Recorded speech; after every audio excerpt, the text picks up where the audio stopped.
Hey cats, I am at the RV dealership today picking up the Hemisphere. It had an issue with the black tank vent. So there's a pipe that goes from the black tank up through the roof. And apparently that pipe had come disconnected. It hadn't been installed right, so back to the dealer it went right after our last camping trip, and they called today and said it's ready to be picked up, so I'm going to go get her, hook it up, get her back home. Well, thankfully it was all warranty work, so I didn't have to pay a nickel for this, and that's a good thing because we paid for the extra extended warranty. Should cover everything. I mean everything. That's what they told us. So the guy took a little tractor in the back there to find it and bring it out for me.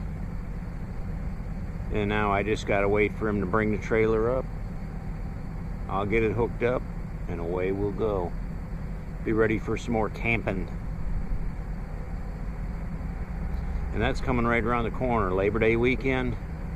We're gonna leave Friday and we'll be back on Monday, so that ought to be fun. Going over towards Pennsylvania to Pymatuning, it's called. Great big huge reservoir, and the boundary or the border between Ohio and Pennsylvania runs right down the center of that lake. So I don't know, I hope he didn't get lost. He went back there to get our trailer and he hasn't been back since. In the meantime, this lady pulls up and parks her RV right in front of the gate.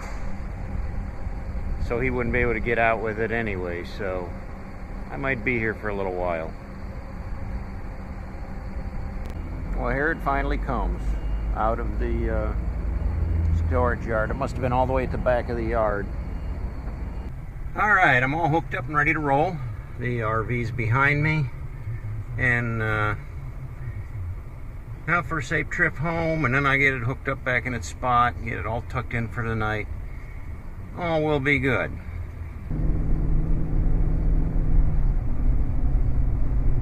It's a pretty big trailer to tow.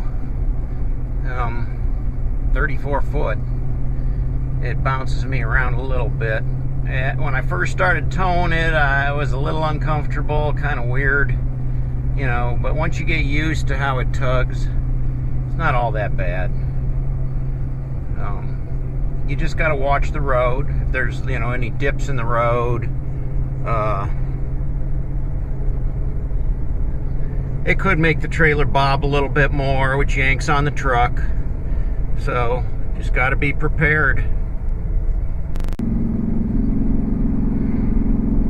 Here's what I'm seeing in my mirrors. Now these are little mirrors. The outer mirror is the one that you want to look at. That's the one where you see what's behind you, if you can even see that. So really, yeah, bigger mirrors would be a much better option.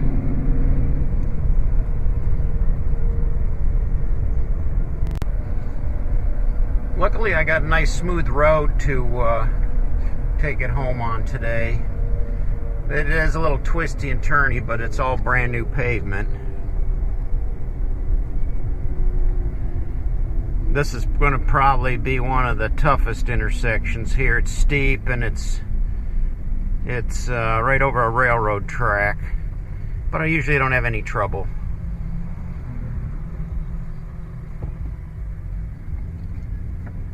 Swing wide. Yeah, it does a little creaking and moaning back there, but came around the corner nicely.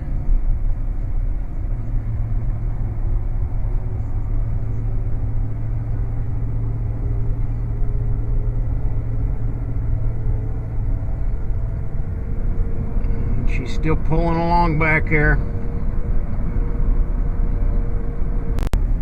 You know, whenever you pull a travel trailer or drive an RV, I think there's always going to be people trailing you that are irritated.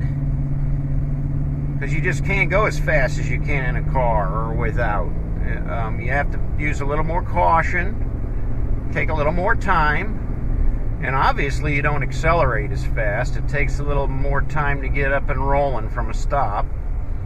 And you want to give yourself plenty of time to slow down when it comes time to pull up to a stop. You got a lot of weight behind you, a lot of weight pushing.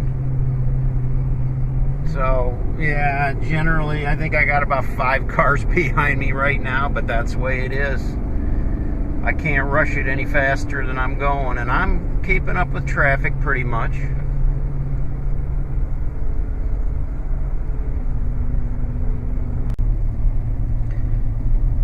So there's a lot of twisting and turning down these country back roads.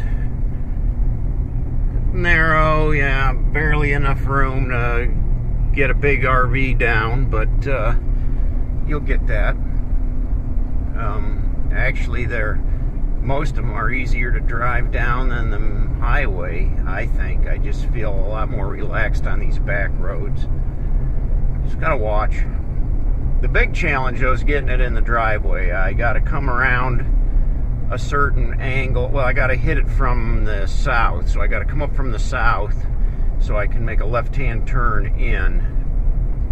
If I were to come the other way, if I were to come from the north heading south, then I would have to swing clear over into the oncoming lane to get it into the driveway. And I don't want to do that, so I go around the block so I can come in from the bottom and get a nice wide swing. And it barely makes it in there.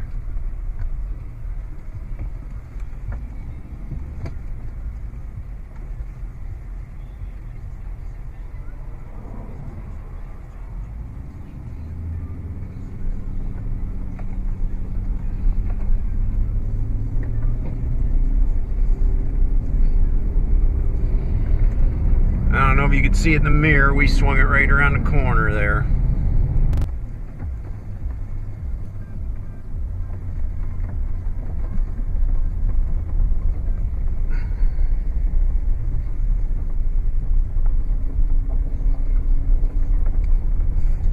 Got her in the driveway.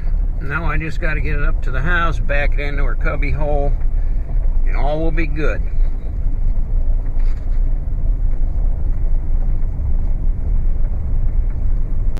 Now that I got it home, I got to snake it around. So from this point, I need to back it up, but I also need to turn it, and I got to squeeze it way back here in that corner. So let's see how we can do.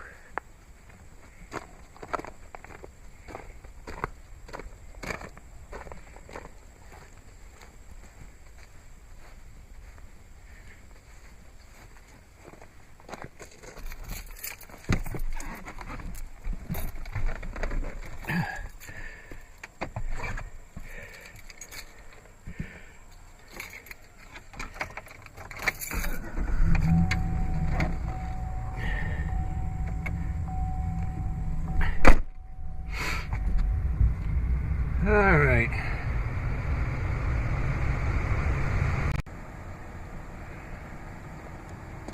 So I finally got it backed in there, and the trick is not just to back it in there, but I like to get it lined up right on these boards.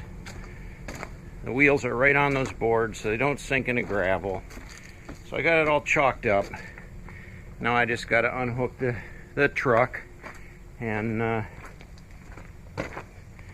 put the stabilizer jacks down, and all will be good.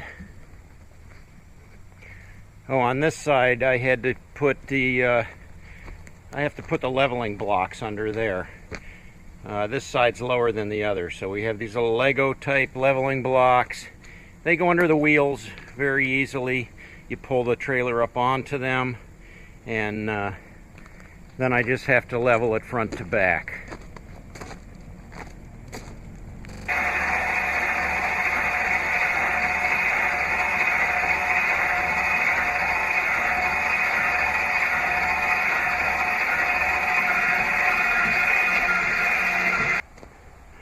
And there you go, she's all tucked back in her spot there. and ready for the next camping trip in about a week and a half from now. Looking forward to it. We'll be taking you along. Camping with us, buddy? Huh? You gonna go camping? He's already camping. He's camping out under the pine tree. It's his favorite place.